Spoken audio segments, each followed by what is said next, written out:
Hello from Seoul and welcome to another video here on my channel. My name is Victoria and I usually do videos about Korean culture and Korean food. And today I thought we can branch out a little bit, widen our horizons and talk about funny Korean words, because recently I'm studying Korean a bit more seriously again, and I always find so many funny, really interesting words that I think are really worth mentioning. So I have a very special guest on my channel today. I'm Korean, so I guess I qualify for this subject. Exactly. So I will say the words, explain it, and you will correct me. Okay. And also you will pronounce it correctly. Sure. So first... I can drink these stuff, right? No, not now, so you're filming. So I noticed that there are many Korean words that are related to a bug. Bug in Korean is chung. For example, there is dabong chung. Dabong means thumbs up, and dabong chung is someone who always likes to get thumbs up, likes. Yeah, on Instagram and on Facebook. And yeah, on social media. In Korean, they call social media SNS, by the way. Social network service? I think so too. See, that's why you're here. There is another funny bug word. It's workaholic.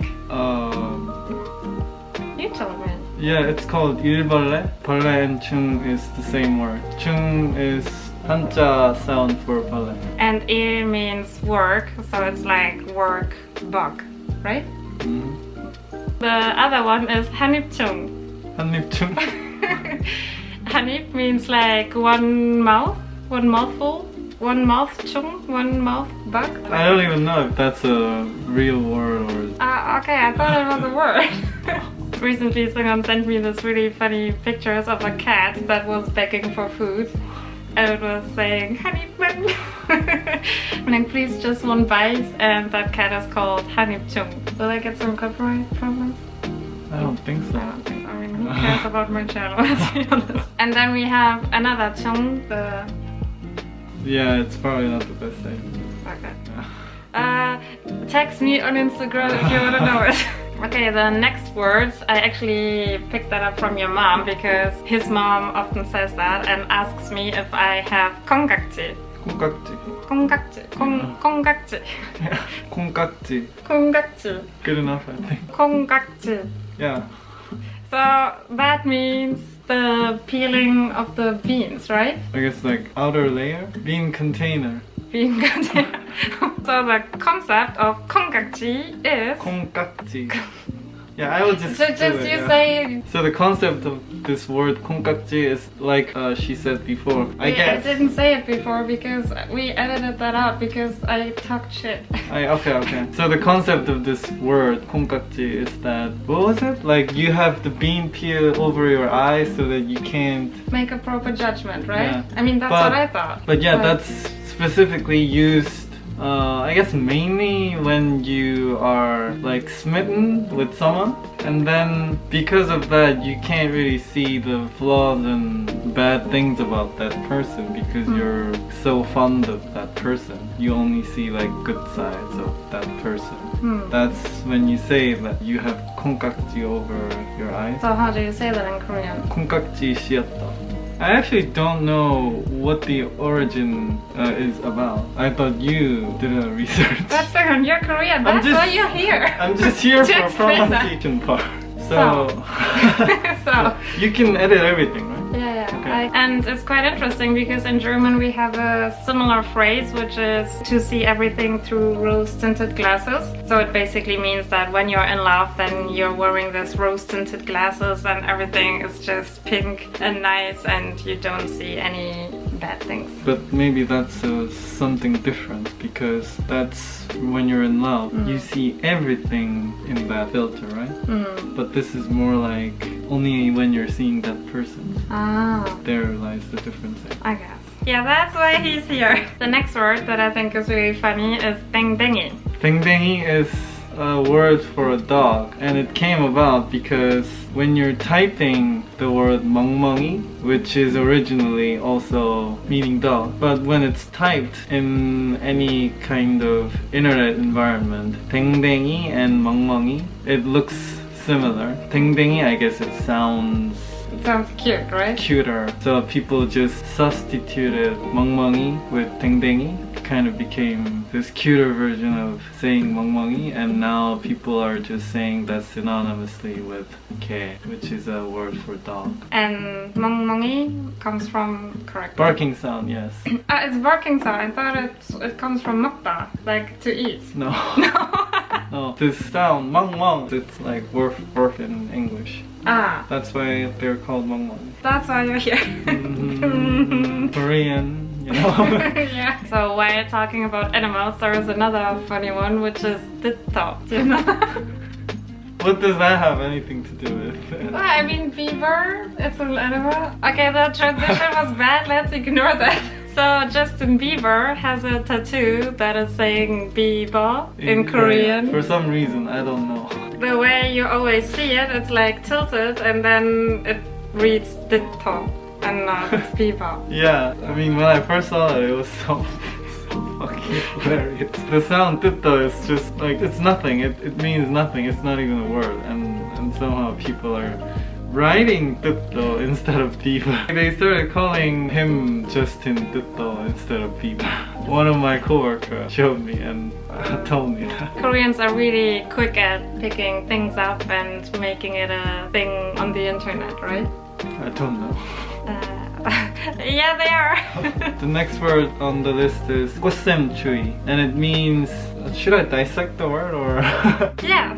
Okay, 꽃 is flower and 샘 is, I guess in this context, to envy something, and 추위 is coldness, but in a noun form. You don't have to be that specific. Okay. So 꽃샘추위 is the coldness that envies the blooming of the flower. And that usually happens during the cherry blossom season, right? No, let me finish. Okay, take your time. So in Korea, around April and like at the end of March, the weather is becoming obviously warmer and warmer, but there is this 1 or 2 weeks period of sudden coldness coming back. Sort of always.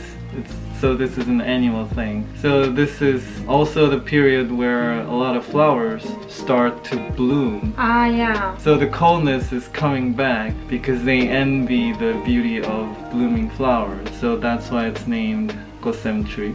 I really like the word because it tells you a lot about the culture. At least about this certain annual weather phenomenon, and also the beautiful spring blooms that we have here. That I'm a big fan of. Yeah. Next. Okay. The next one is 꿀좋다. Is that correct? Okay, I guess I pronounced it very badly. 꿀좋다. Ah, 꿀 좋다.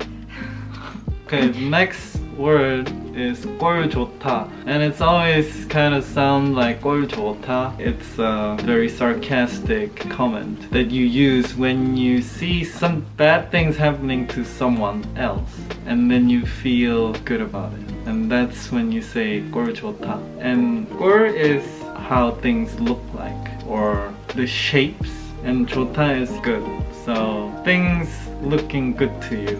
That's what it means. You like what's happening to that person. That's what it means. That's so mean. Being sarcastic is not really a thing in Korean, right? It's like a kind of humor that is not really considered in a positive way. Is that right? Or at least I heard that many people, they see it as a bad character to be sarcastic. Well, there is a two side to this, I think. Because or like in many situations, I also find this to be true. Whereas certainly if you look on the internet, and all this sarcastic humors are always like overflowing also in Korea. So people are quite witty about a lot of things.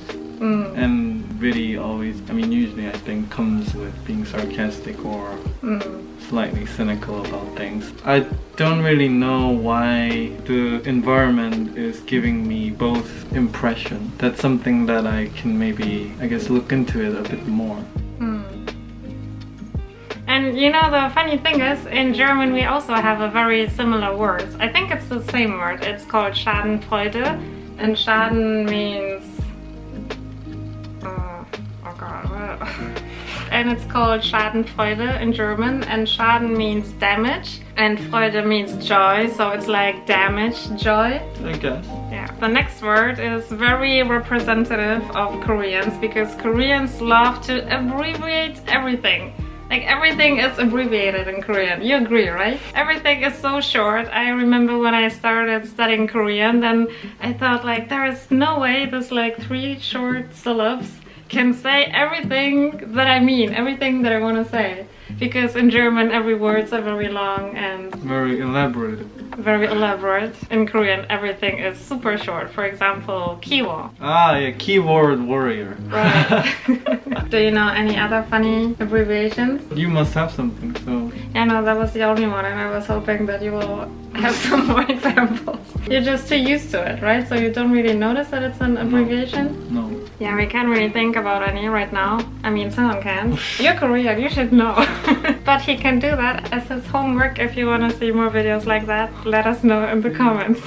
Was that smooth? Yeah. Okay, so as a German, I have a lot of pride in having always the exact word for some things. There might be the slightest difference, but Germans always have the word to describe exactly that. But there's one word that we don't have in German. You know what it is? What is it? And that describes the taste of an unripe persimmon. Ah, torta. Yes.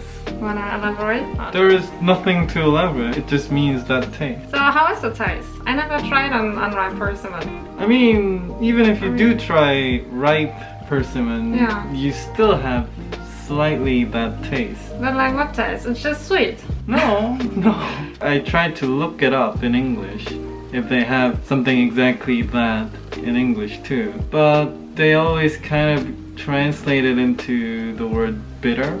But it's not really bitter because bitter is something else for me. So for example, whatever the medicine, yeah, they are bitter. Or coffee, right? Coffee is bitter, but not persimmon. But they use the word bitter in this case too. What kind of sensation is it? It feels like, I guess, you're chewing on paper or something.